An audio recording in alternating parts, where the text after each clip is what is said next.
Oh, quão sério. Graças e paz a todos. Gostaria que você ficasse de pé e nós fizéssemos um momento de oração, de intercessão, rogar a Deus as suas bênçãos, a sua graça, a sua misericórdia. Tá? Oremos. Jesus, nesse momento, aqui está reunido várias famílias representadas, Senhor Jesus. O Senhor sabe mais do que todos nós. E nós queremos te pedir, Pai, que o Senhor esteja nos ajudando. Por favor, Deus. Esteja salvando os familiares perdidos. Esteja, meu Deus, também curando enfermidades, sejam elas emocionais, sejam físicas. Que o Senhor esteja curando. Também te pedimos nesse momento que o Senhor abençoe a todos nós, porque nós suplicamos, precisamos das tuas bênçãos para a sobrevivência. Pedimos que o Senhor nos dê paz nos nossos dias de vida e que o Senhor repreenda todo o mal e que nesse momento o Senhor também afaste de nós e desse momento da tua palavra, que o Senhor repreenda todo espírito que é contrário à tua palavra, em nome do Senhor Jesus. Assim que pedimos e te agradecemos, porque temos certeza que oramos aquilo que é da tua vontade, em nome de Jesus. Amém. Irmãos, Colossenses 3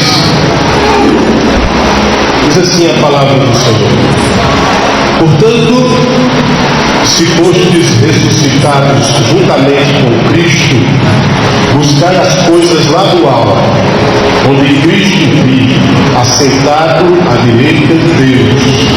Pensai nas coisas lá do alto, não nas coisas que são aqui da terra. Porque morrestes, e a vossa vida está oculta juntamente com Cristo em Deus.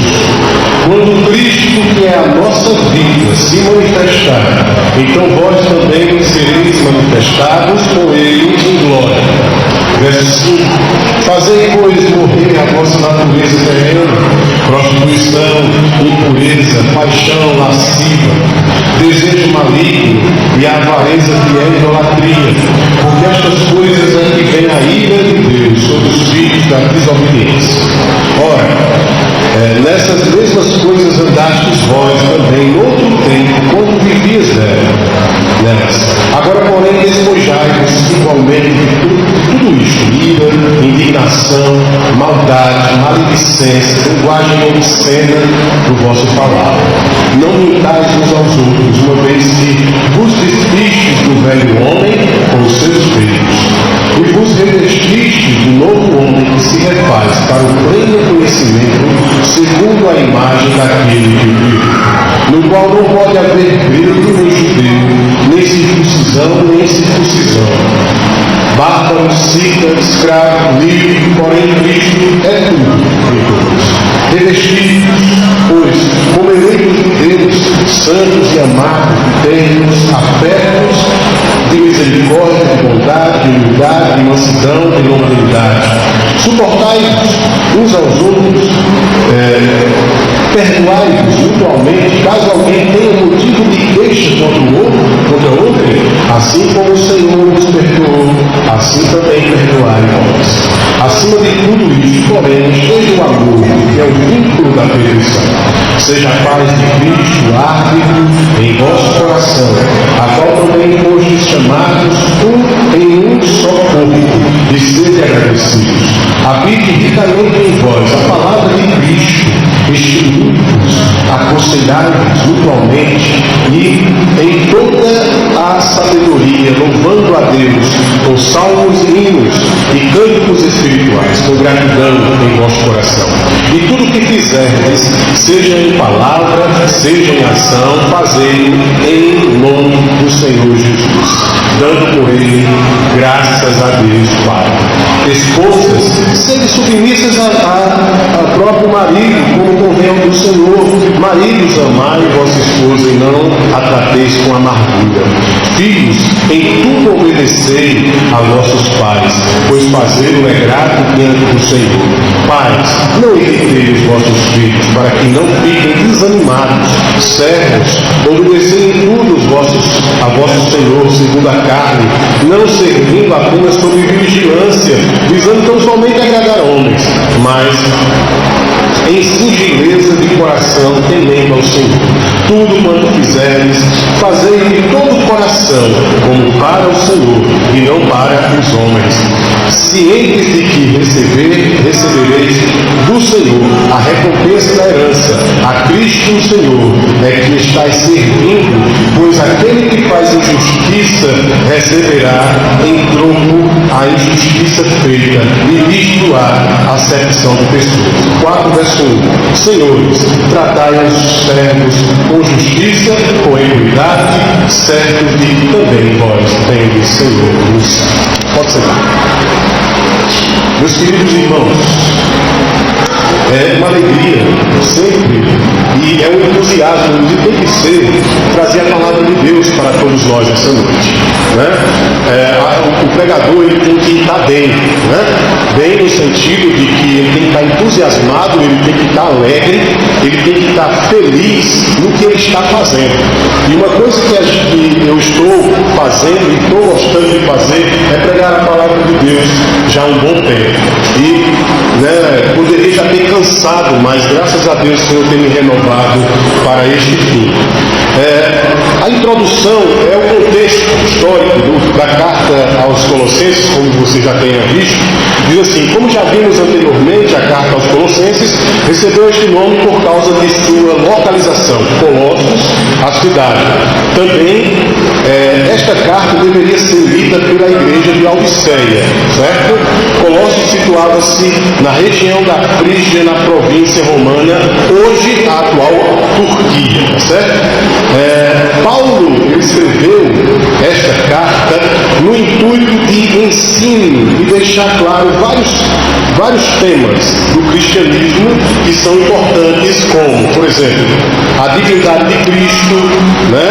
A reconciliação, a redenção, a eleição, o perdão e a natureza da igreja, certo? O tema da minha reflexão hoje, certo? A minha reflexão hoje é: a união com Cristo nos faz abandonar os vícios, nos faz cultivar virtudes boas, nos faz andar em paz como família. Ok? Irmãos, nos versos de 1 a 11, acompanha aí na sua Bíblia. A primeira coisa que nós destacamos nessa noite é que a união com Cristo ressuscitado. O que é que isso nos traz como benefícios? A nossa união como crentes, como eleitos de Deus, com Cristo ressuscitado, certo? A primeira coisa que nós devemos ver, e você já vai abrir sua Bíblia em 1 Coríntios capítulo 5, versículo 17, né? A primeira coisa que vemos essa noite é que quando somos unidos em ressurreição com Cristo, pensamos, e assim devemos pensar, nas coisas que são de onde? Lá do céu, do alto, certo? De onde está sentado o Deus Todo-Poderoso. Meus irmãos, nós não podemos nos permitir, meus queridos irmãos e meu querido visitante, nós não devemos nos permitir deixar fatigar os nossos pensamentos, deixar desgastar os nossos pensamentos com coisas aqui da terra. A palavra de Deus nos diz hoje que devemos gastar também os nossos pensamentos com as coisas lá do alto, ou seja, com a esperança de que um dia nós não viveremos limitados aqui como estamos vivendo, viveremos ilimitados lá com Jesus no céu. 2 Coríntios capítulo 5, versículo 17, ele diz uma coisa importante sobre essa questão de a pessoa que ressuscitou juntamente com Cristo, ela tem uma nova natureza, sabe? Ela tem um novo modo de pensar, ela já não é mais como antigamente, porque as coisas velhas já passaram. 5,17 diz assim: e assim, se alguém está em Cristo, ela é o quê? Uma nova criatura. As coisas antigas, na sua versão pode estar, as coisas velhas, né? Passaram, eis que se fizeram o quê? Novas. Olha que coisa interessante. Ou seja, quando somos unidos em ressurreição com Cristo, já somos pessoas novas, com um pensamento novo, com um novo viver. Entenda, para Deus, as coisas que hoje existem são inventadas na terra são velhas, mesmo que elas sejam atuais. Você entendeu? Mesmo que o homem consiga, de alguma forma, porque eu vi esses dias no site, alguém está tentando criar uma droga, uma loção em que possa ressuscitar defuntos. Mesmo que o homem tente, consiga ressuscitar alguém de alguma maneira, eu quero lhe dizer, isso não é novo, porque Deus já ressuscita sem precisar de loções, de remédio, de qualquer coisa que seja. Isso não é novo. Para Deus isso não é novo. Né? Mas como nós sabemos, o homem vai quebrar a cara, porque Deus é Deus. E quem tem o poder de ressuscitar as coisas é Deus. A segunda coisa que nós aprendemos hoje, no verso 4, nós vimos aí no verso de 1 a 3, que o apóstolo Paulo, ele destaca, né, que as pessoas que estão unidas com Cristo em ressurreição, elas têm que ocupar a sua mente com as coisas do céu, com as coisas que são de Deus, com as coisas que são do alto, com a esperança das coisas que estão para vir. Né? Que espera. A segunda coisa, no versículo 4 de Colossenses 3, o apóstolo Paulo diz: quando Cristo, que é a nossa vida, se manifestar, então vós também sereis manifestados com Ele em glória. Capítulo 17, versículo 4 de João diz assim, abra aí na sua Bíblia, 17, versículo 24 de João, o apóstolo João, ele diz assim, sobre essa questão da glória: Pai, a minha vontade é que onde eu estou, estejam também comigo os que me deste, para que vejam a minha glória que me conferiste, porque me amaste antes da fundação do mundo. Né? Ou seja, aqueles que são de Cristo, né? A segunda coisa que nós aprendemos hoje é: se Cristo é a nossa vida, nós também seremos com Ele glorificados. Você viu a promessa de Jesus? Assim, Pai, como o Senhor me glorificou, eu estarei na glória com o Senhor, e os que tu me destes, os que são meus, estarão comigo nesta glória. Louvado seja o nome de Jesus. Louvado seja o santo nome de Jesus por isso. Então, meus queridos, a terceira coisa, estão aí nos versos de 5 a 10. Né? 5 a 10, nós já lemos, mas você pode dar uma olhadinha aí na sua Bíblia.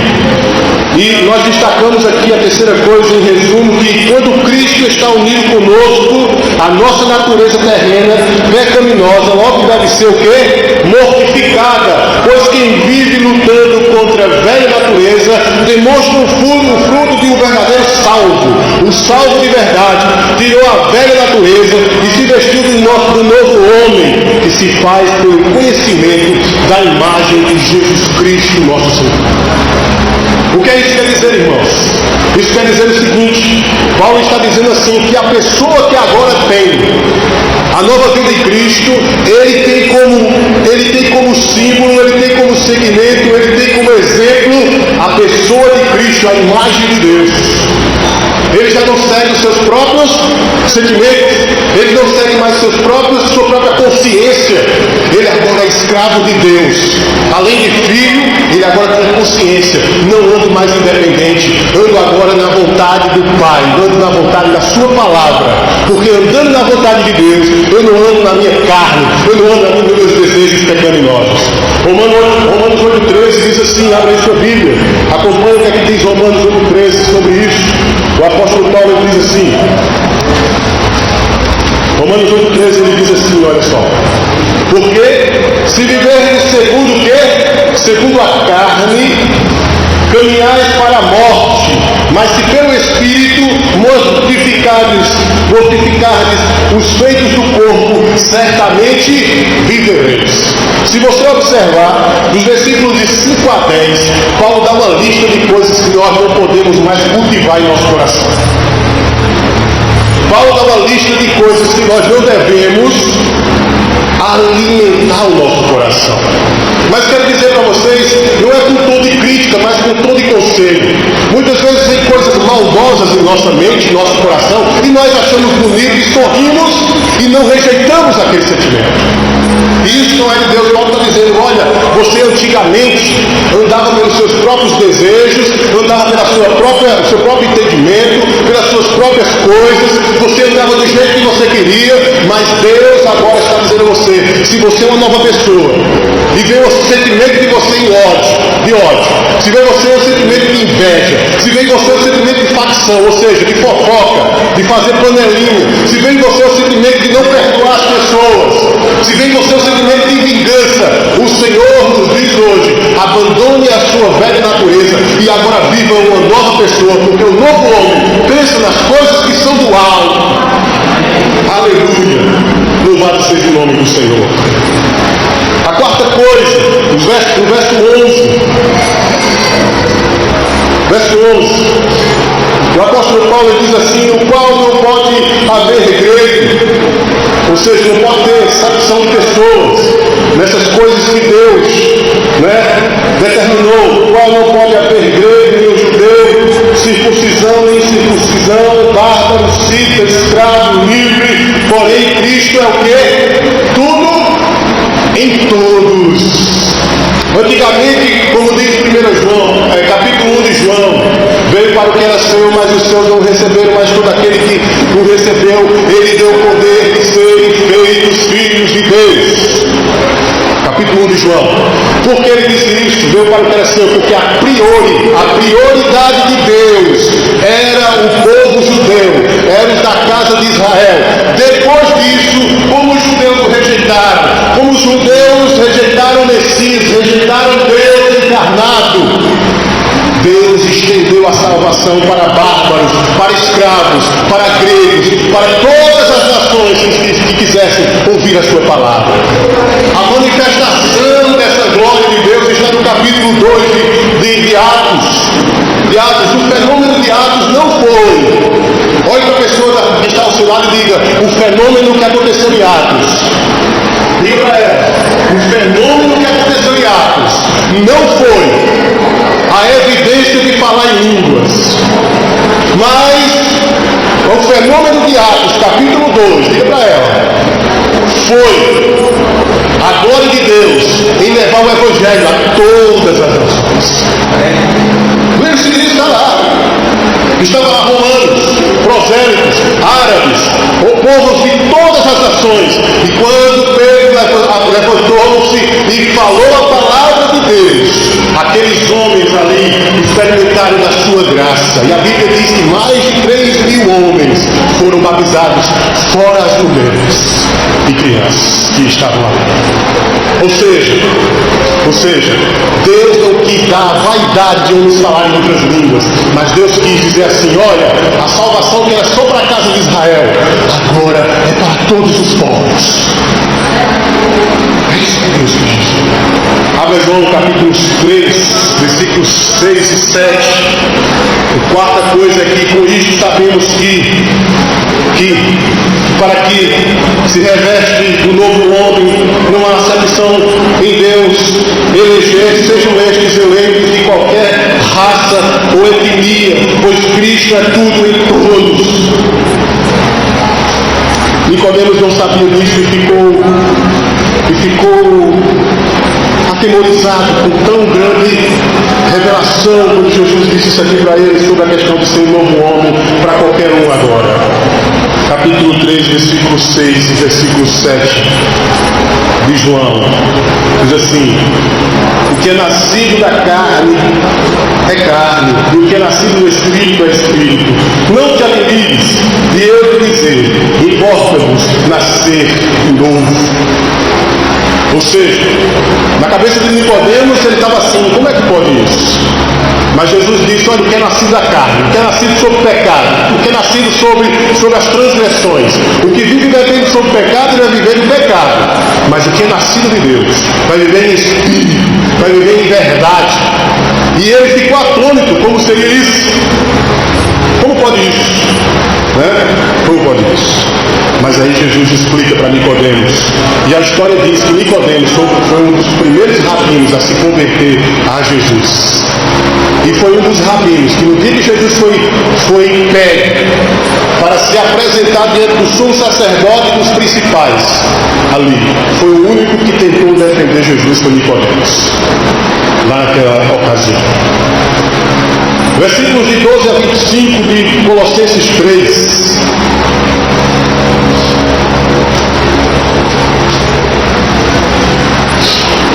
A segunda coisa nessa noite, para os amados irmãos, e com muita alegria expresso essa pregação. Segunda coisa é cultivando coisas boas, seja pessoalmente, seja na família de Deus. Olha só, cultivando coisas boas, seja pessoalmente, seja na família de Deus. O que é a família de Deus? O que é a família de Deus? A igreja. Amém? A família de Deus é a igreja. E pessoalmente eu tenho que cultivar, ou seja, eu tenho que preencher, eu tenho que estar trabalhando no meu coração. Eu tenho que estar trabalhando no meu coração para que possa adquirir coisas boas e rejeitar as coisas que são ruins.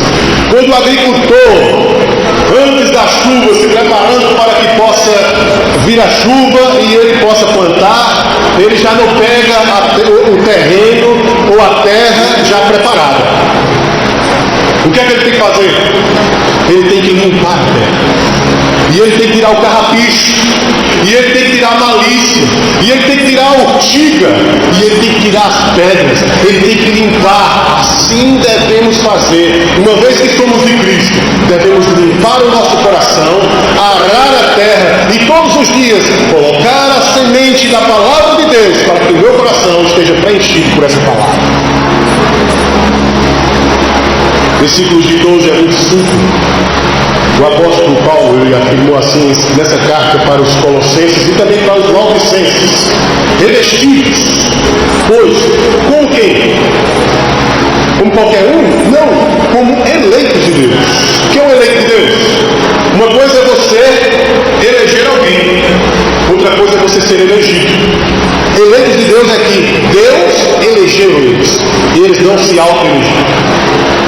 Charles Spurgeon disse: você escolheu Deus porque Ele primeiro te escolheu. Ou seja, a trajetória de alguém chegar até você e falar de Jesus para você, sabe como foi? É porque Deus tinha lhe elegido e conduziu alguém para pregar o Evangelho a você. E você só escolheu Ele porque Ele já tinha te escolhido antes. Revestidos, pois, como eleitos de Deus, santos e amados, de eternos afetos, de humildade, de mansidão, de longanimidade, suportai-vos uns aos outros, perdoai-vos mutualmente, caso alguém tenha motivo de queixa contra outro, assim como o Senhor nos perdoou, assim também perdoai nós. Acima de tudo isso, porém, esteja o amor que é o vínculo da perfeição, seja a paz de Cristo, guarde em nosso coração, a qual também foste chamados em um só corpo, sede agradecidos. Habite ricamente em vós a palavra de Cristo, instruí-vos e aconselhai-vos mutualmente em toda sabedoria, louvando a Deus, com salmos, hinos e cânticos espirituais, com gratidão em vosso coração, e tudo o que fizerdes, seja em palavra, seja em ação, fazei em nome do Senhor Jesus, dando por Ele graças a Deus Pai. Olha que coisa fantástica. Olha que coisa fantástica. A primeira coisa que nós vemos nesse ponto 2 aqui: aqueles que cultivam coisas boas são cheios de quê que Paulo diz aí? De afeto. O que é uma pessoa afetuosa? O que seria uma pessoa afetuosa? Qual a imagem vem na sua mente de uma pessoa que expressa afeto?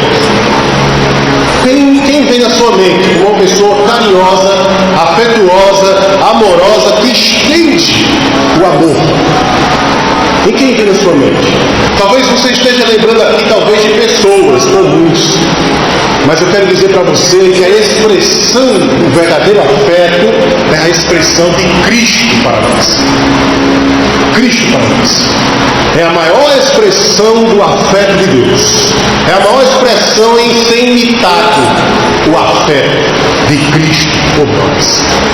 Jesus expressou esse afeto não só com palavras, mas também com palavras. Não só, sabe, com atitudes, mas a maior coisa que Jesus fez, o ato mais importante, sabe o que ele fez? Se entregou naquela cruz por nós. Foi o maior ato de afeto que Jesus fez. E este é o exemplo maior da sua igreja. O exemplo da igreja não é homens comuns. O exemplo da igreja é Jesus Cristo, nosso Senhor. A maior expressão de afeto de Deus. Zacarias, capítulo 7, versículo 9, ele fala sobre isso, né? Fala sobre essa questão do afeto, só que ele dá em detalhes. E eu aqui expressei três formas de afeto de Deus aqui: a misericórdia, a humildade e a longanimidade. Em Zacarias 7, versículo 9, diz assim: assim falaram o Senhor dos exércitos: escutai juízo verdadeiro, mostrai bondade e misericórdia, cada um ao quê? Ao seu irmão. Ou seja, uma expressão de afeto tem que ter vinda carregada de misericórdia. Eu tenho que demonstrar misericórdia com o meu irmão. Só que nós não podemos distorcer uma coisa, irmãos. Devemos aprender isso hoje. Não é porque a pessoa é perdoadora, não é porque uma pessoa é misericordiosa, não é porque aquela pessoa é boa, é longânima, que nós devemos abusar da boa vontade dos outros. Nem Deus, certo? É totalmente, infinitamente longânimo para tudo. Deus não fecha os olhos para o pecado.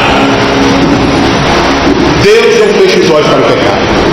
A Bíblia diz que um dia vai vir a ira de Deus contra todos os que praticam a iniquidade.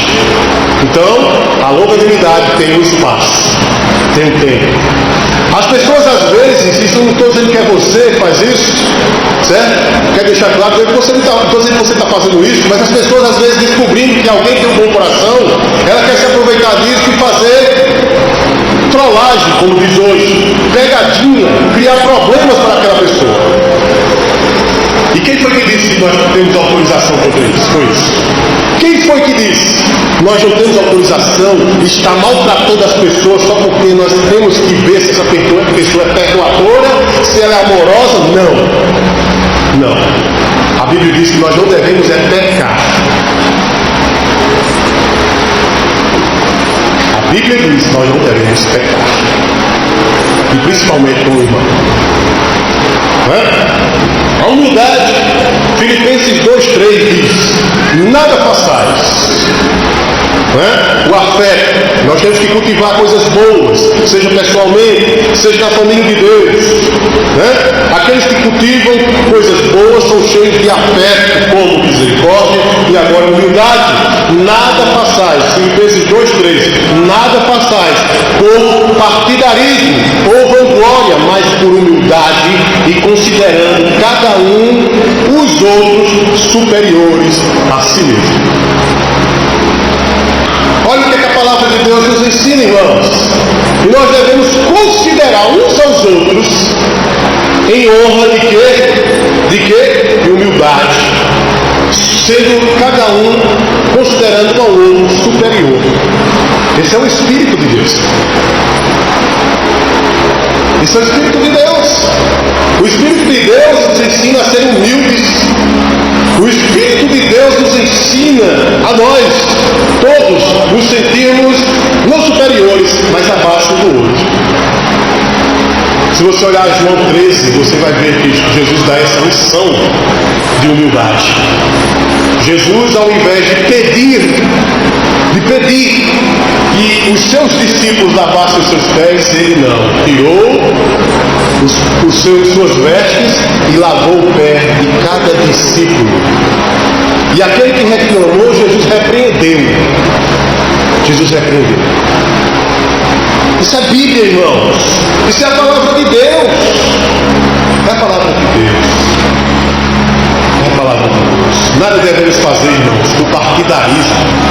O que seria isso? Partidarismo quer dizer é o que eu acho, é o que eu quero.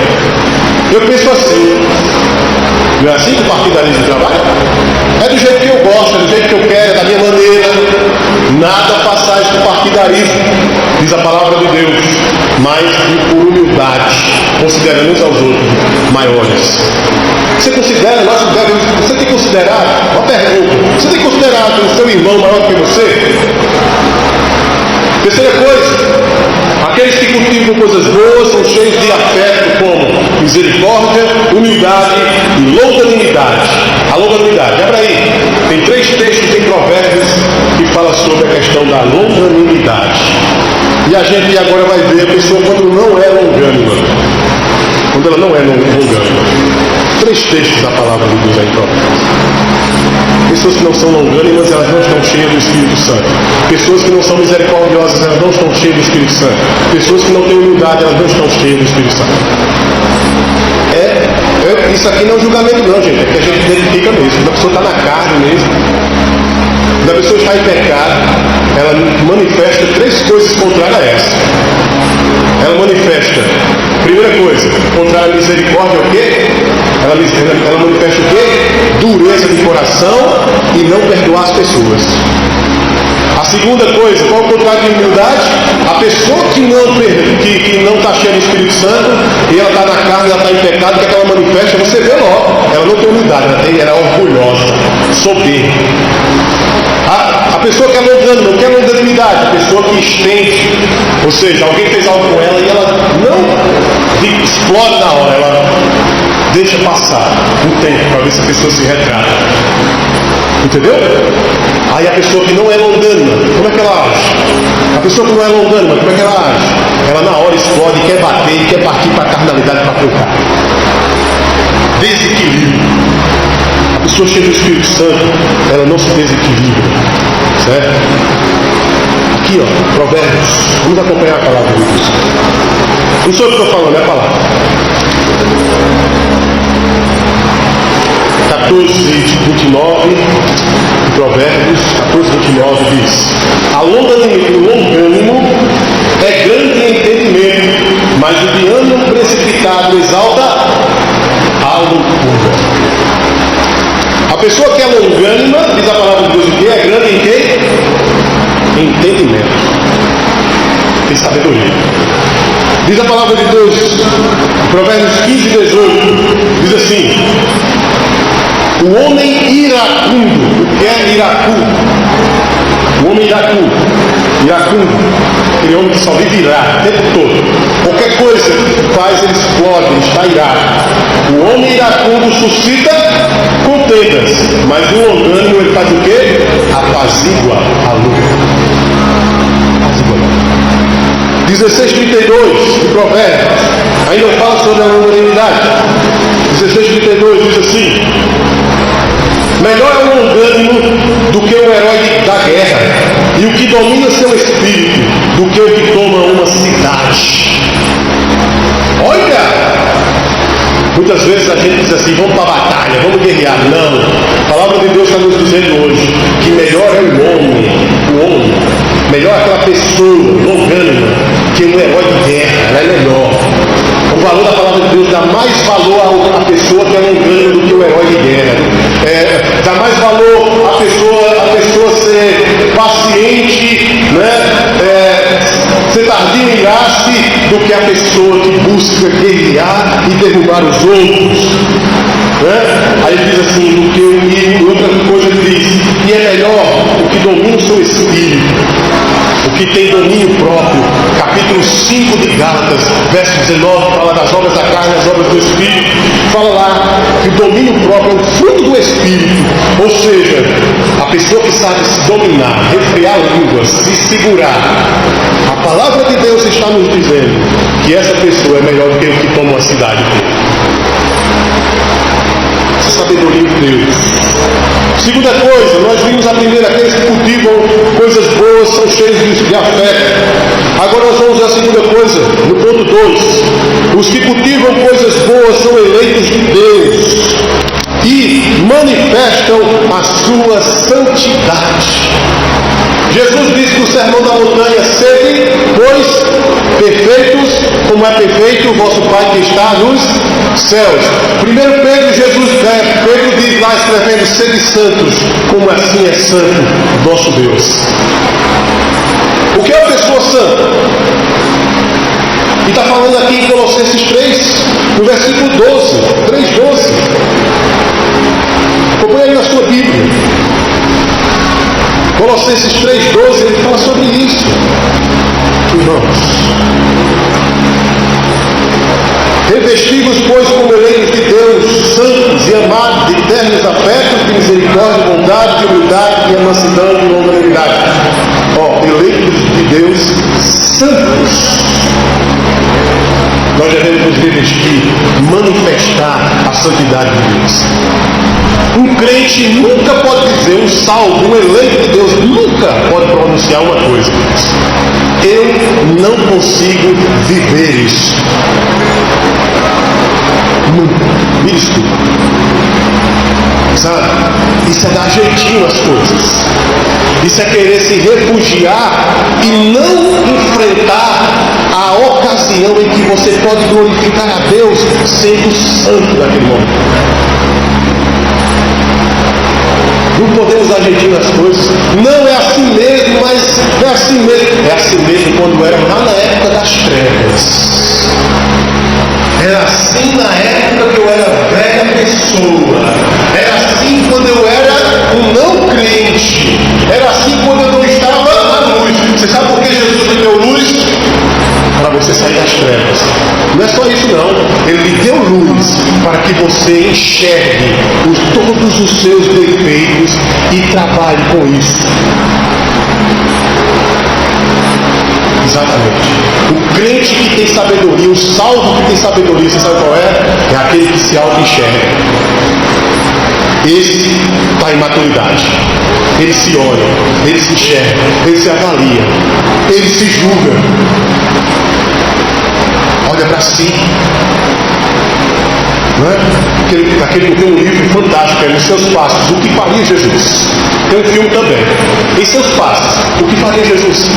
Ou seja, nas minhas atitudes, nos meus pensamentos, o que Jesus faria? Por que ele escreveu esse livro? Ele escreveu esse livro seguinte: porque eu não posso me acostumar como sendo um religioso. Ser uma religião é fácil, irmãos. Nós já nascemos na religião.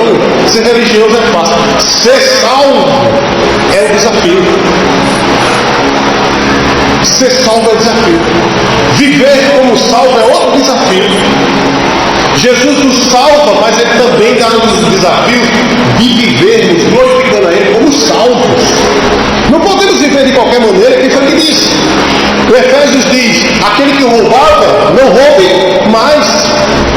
Antes faça o quê? Trabalhe com as suas mãos agora. Glorifique a Deus trabalhando. Não é? Aquele que bebia, não se embriague mais. Agora glorifique a Deus sem beber e se enchendo do Espírito Santo. O que é ser cheio do Espírito Santo, irmãos? Vamos tratar aqui, em poucas palavras. Espírito Santo, você ser cheio do Espírito Santo não é você se arrepiar e rodopiar. Ser cheio do Espírito Santo não é você sair marchando e pulando alto. Ser cheio do Espírito Santo é ser cheio da sua palavra. É tudo que você vai fazer. A palavra de Deus está em primeiro lugar. E você não avança assim não. Se a palavra de Deus disser, você que avança. Isso é ser cheio do Espírito Santo. É ser cheio do Espírito Santo, é a sua mente ser a de Cristo. A sua mente é a de Cristo. Não é ser fanático não, fanático é o contrário. Você sabe qual é o fanático religioso? O fanático religioso, ele mata, ele faz tudo pela religião. O fanático religioso, ele diz assim, o líder dele diz assim: olha, faz o seguinte, pega uma metralhadora, entra naquela igreja e fuzila todo mundo. Esse é o fanático religioso. Você ser cheio da palavra de Deus, ser cheio do Espírito Santo não é fanatismo. É benefício para a sua alma. Você vai errar menos, porque nós vamos errar, mas vai errar menos tendo a palavra de Deus no seu coração. Terceira coisa, no ponto 2, no verso 13: suportai-vos uns aos outros. Perdoai-vos mutualmente, caso alguém tenha motivo de queixa contra outrem, assim como o Senhor vos perdoou, assim também perdoai vós.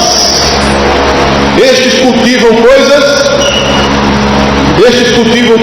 boas, suportam uns aos outros, perdoando, pois o Senhor perdoou a todos nós. Você lembra disso? Eu me lembro. Eu não valia nada. Como diz a minha cidade, eu não valia um cibazol podre. Mas Jesus me perdoou e me deu uma nova vida. Você lembra como você era? Você não valia nada. Você se espojava na lama como porco. Me desculpe, essa era a realidade nossa. Você e eu comíamos o vômito do cachorro, como diz Pedro. Se espojava como porca e comia o vômito do cachorro. O cachorro tem isso. Ele come, provoca e come que provocou. Nós éramos assim. E tem gente até pior do que nós, que até dormia sobre. Estou dizendo aqui que eu não sei. Mas tem gente que eu conheço, amigos meus, que dormia de tão bêbado que estava, e tão desgraçado, que dormia em cima do próprio vômito. Que vida era essa, irmãos? Jesus nos tirou de lá. Por isso que nós não devemos andar mais como era antes. Nós temos que cultivar coisas boas. Agora eu sou da luz. Aonde eu chegar, a luz tem que clarear, para que todos vejam a eterna salvação de Deus. Quando ele diz isso, suportar uns aos outros, não quer dizer que se você me suporta, eu vou ficar aprontando com você para você estar me suportando o tempo todo, não. Você está entendendo? Isso não quer dizer que eu tenho que dar ocasião ao pecado. Já que o irmão me suporta, então peraí, vou aprontar com ele. Pelo amor de Deus, irmãos. Não precisa nem ele fazer, já está pecando, só em pensar assim. Não é verdade?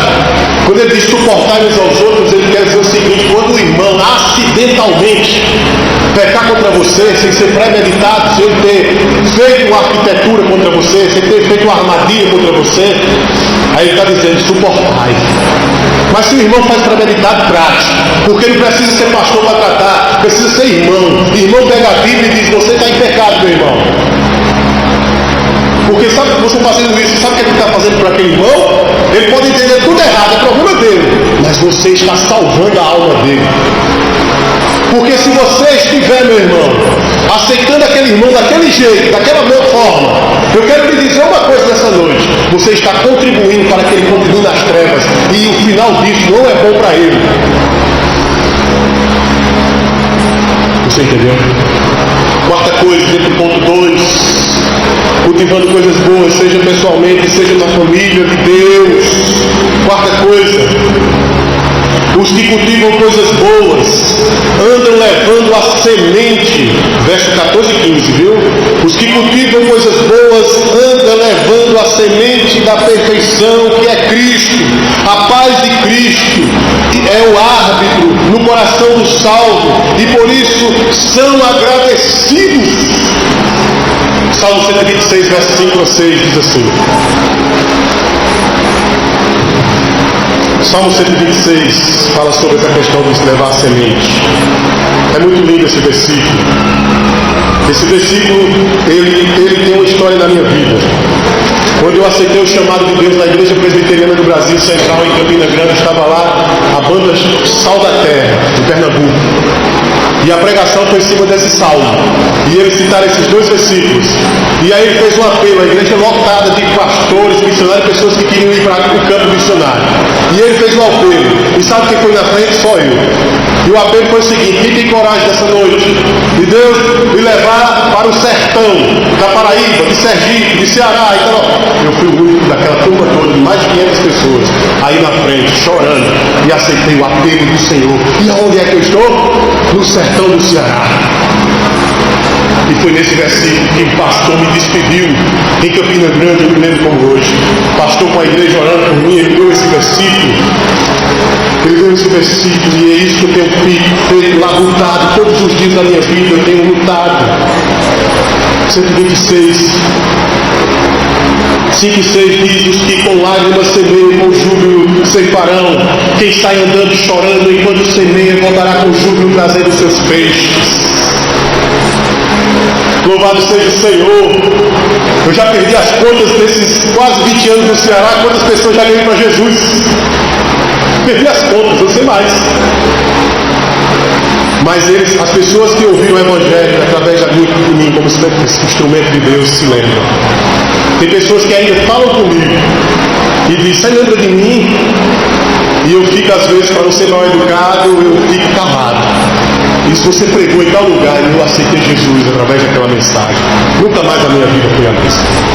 Aquele que leva a semente, os que cultivam coisas boas, andam levando a semente da perfeição de Cristo, que é a paz de Cristo, e essa paz é o árbitro no nosso coração, no coração do salvo. Por isso são agradecidos. São agradecidos. Por isso são agradecidos.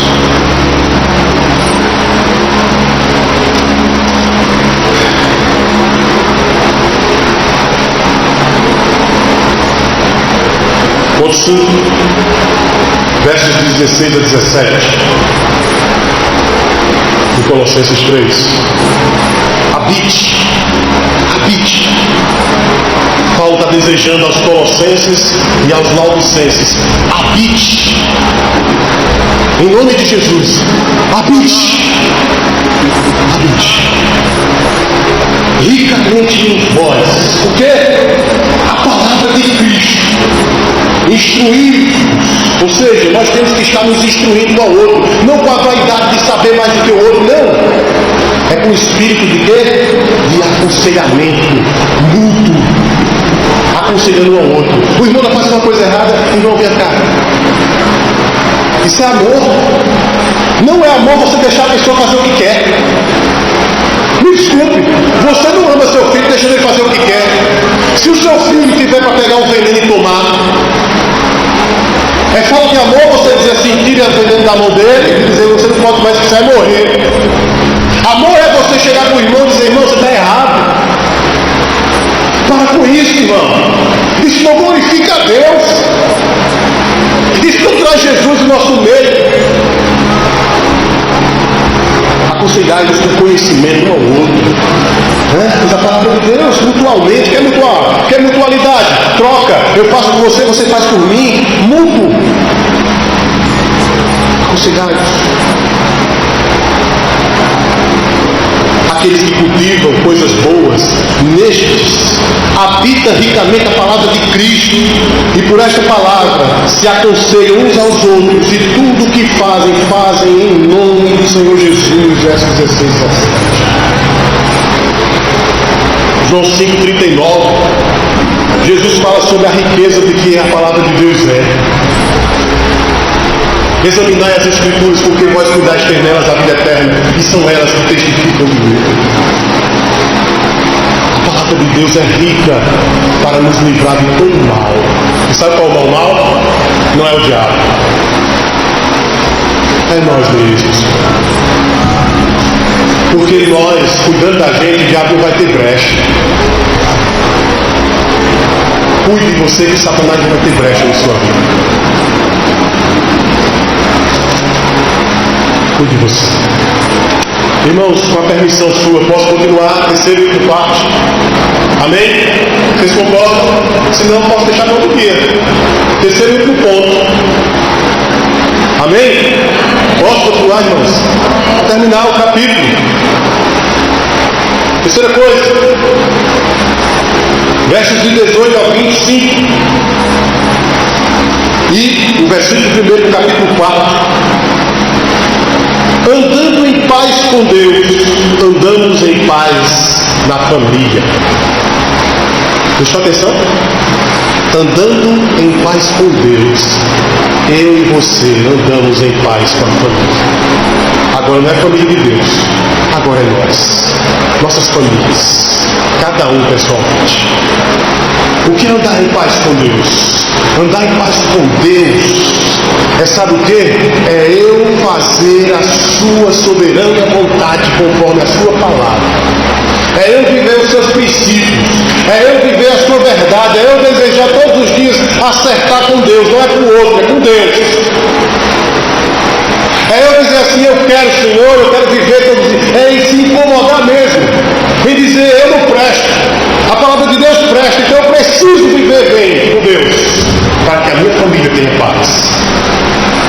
Porque eu sou o agente da paz da minha família. Andando em paz com Deus, eu ando em paz com a minha família. Versos 18 a 25, Paulo fala sobre o trato da mulher com o homem, do homem com a mulher, dos filhos com os pais, do servo com o seu senhor e do patrão com os seus servos. Ele fala só isso, resumidamente, do 18 ao 25. Mas Efésios capítulo 5, se você não quiser abrir, mas se você quiser acompanhar. Efésios capítulo 5.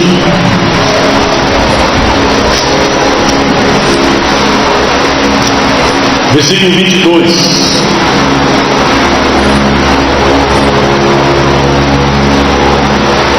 Diz assim: as mulheres sejam submissas ao seu próprio marido, como ao Senhor, porque o marido é o cabeça da mulher, como também Cristo é o cabeça da igreja, sendo este mesmo o salvador do corpo. Como porém a igreja está sujeita a Cristo, assim também as mulheres sejam em tudo submissas a seu marido. Maridos, amai vossa mulher, como também Cristo amou a igreja e a si mesmo se entregou por ela, para que a santificasse, tendo-a purificado por meio da lavagem da água pela palavra, para apresentar a si mesmo uma igreja gloriosa, sem mácula, nem ruga, nem coisa semelhante, porém santa e sem defeito. Assim também os maridos devem amar a sua mulher como ao próprio corpo.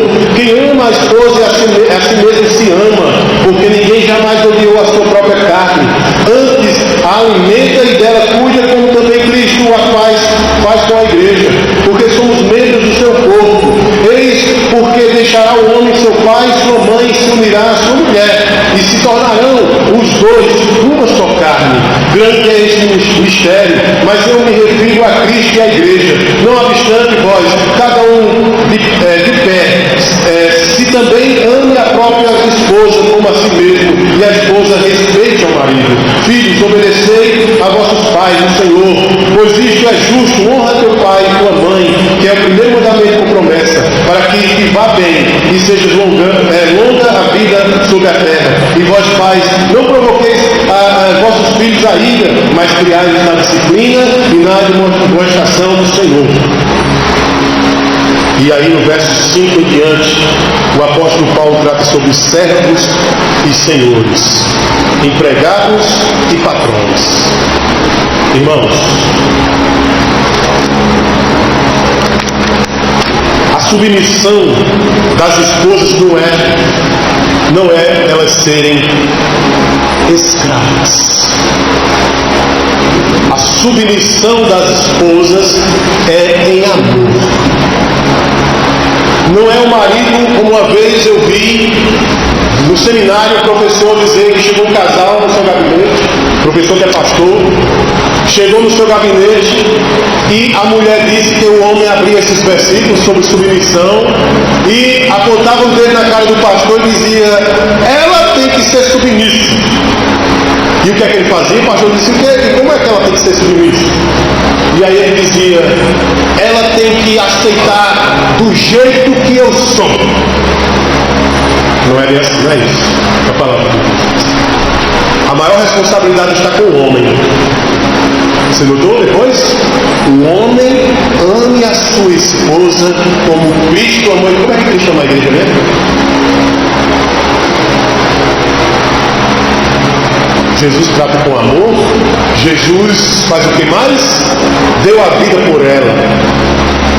E ele diz mais: alimenta a sua igreja. Então o homem tem que trabalhar para alimentar a sua esposa. Então a submissão não é escravidão, é em amor, né? E as mulheres têm que ser submissas em amor, respeitando seus maridos. Segunda coisa, verso 22, aí foi de 18 a 21, 22 a 24. A submissão dos servos não deve ser apenas quando vigiados. Você notou o que ele diz lá? Tem pessoas que na frente do patrão, o que ele faz? O patrão das costas viaja, o que ele faz?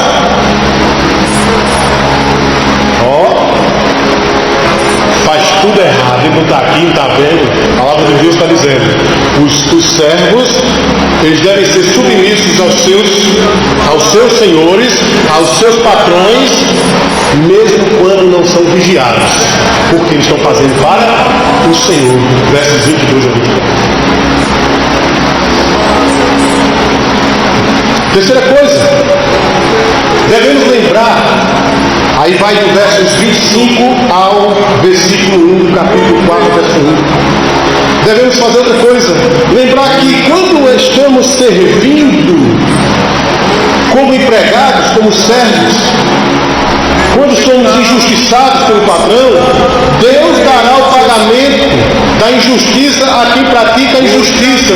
Por isso é importante que quem tem empregados deve tratar bem e com justiça, como se estivesse fazendo para Deus. Versículos de 25 ao capítulo 4, verso 1. Ou seja, o servo sirva até na ausência do seu patrão como se servisse a Jesus. O patrão, que é crente, trate o empregado com amor, com carinho, com dedicação, com justiça, como se fosse para Jesus também. É isso que a palavra de Deus nos diz essa noite. E eu quero pedir a você que baixe a sua cabeça nesse momento. Isso aqui não foi uma acusação. É a palavra de Deus.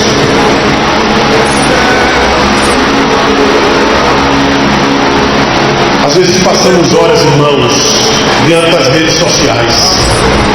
Horas. Às vezes até o feijão queima, o arroz, o baiano. Passamos horas nas redes sociais, na televisão. Passamos tempo demais. Às vezes o filho, se você não prestar atenção, o filho vai estar fazendo a coisa errada e você deixa de ver o seu filho, porque você está na rede social. A rede social tem sido talvez um instrumento do diabo para roubar muito da sua comunhão com Deus. E aí, deixa eu te explicar uma coisa. Aí nós precisamos pensar nisso aqui que eu vou dizer. Se eu passo horas na rede social, por que eu não posso passar horas na presença de Deus? Por que eu não posso passar horas na palavra, na oração? Às vezes passamos tanto tempo nessas coisas que perdemos o tempo e esquecemos de Deus. E é um tempo roubado, não volta mais. Nesse momento, olha ao Senhor, agradecendo a Deus por esse tempo de encontro que você teve nessa noite. Agradeça porque você poderia estar em muitos lugares, fazendo um monte de coisa, mas você está aqui hoje. E agradeça pelo privilégio que você teve nessa noite de estar aqui.